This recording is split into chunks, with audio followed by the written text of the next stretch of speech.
klien saya ini Mas Hafid namanya, itu sekarang dilaporkan di Polres atas dasar dugaan pasal 170 KUHP tentang pengeroyokan. Mula ketika klien saya ini malam hari itu pulang dari ziarah ke makam siapa? Sunan Derajat. Beliau ini satu mobil berlima ya, berempat berlima melaju di daerah Stadion Gelora Bung Tomo. Dia jalan lurus. Dari jauh tuh ada kelihatan cahaya sepeda motor. Jalannya udah mulai agak siksak-siksak gitu. Cuman ya udahlah, namanya juga malam ya sudah biarkan. Tiba-tiba ketika sudah deket, dilempar pakai batu. Batunya besar nggak mas? Besar. Besar. Batu itu dilempar pas ke kaca. Untungnya klien saya tidak kena mata, tidak kena mulut, muka dan lain-lain. Jadi puji Tuhan masih sehat walafiat.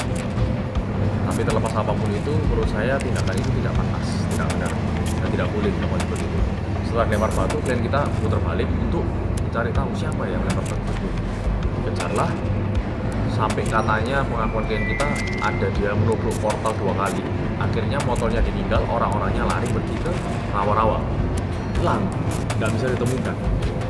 Akhirnya di track motornya dari mana, dilaporkan ke Polsek Pakal. Ya. Dilaporkan ke Polsek Pakal, oleh tim Polsek ditangani. Ketangkeplah 1 orang. Kan totalnya 2 orang nih ya, tangkap 1 orang. Dicek, diperiksa di motor dan lain-lain.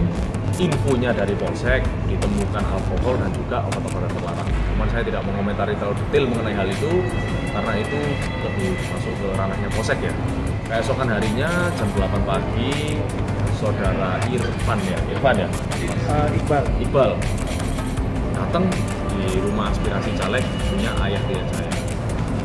Pertemuan itu terjadi kita diskusi mengenai permasalahan yang kemarin, sudah saling memaafkan, bahkan duduknya pun berjauhan, tidak dekat sama sekali, duduk berjauhan, damai, sudah diberikan nasihat, ceramah dan lain-lain, bahkan disaksikan oleh berapa orang, 5 orang?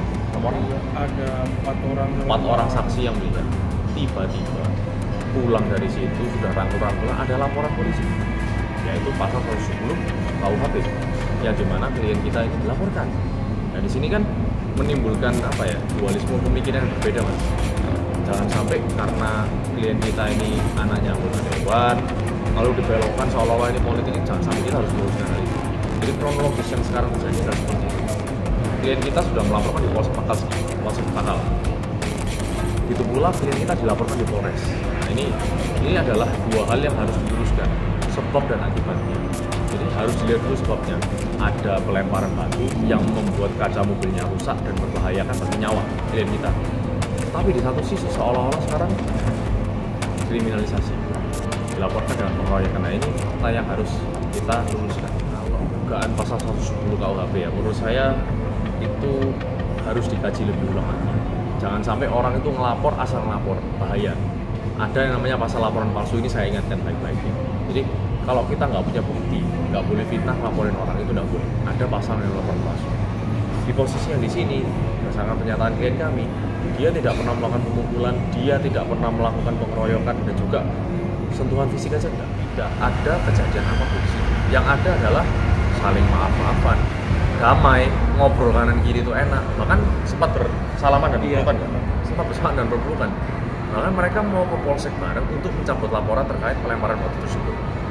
Kalau di logika mereka bergandengan, bersalaman, mau ke Polsek bareng untuk mencabut laporan, pertanyaannya penganiayaannya di mana? Ini kan perlu diluruskan gitu. Jadi jangan sampai terkesan ada statement yang menyatakan wah ini dianiaya di rumah begini.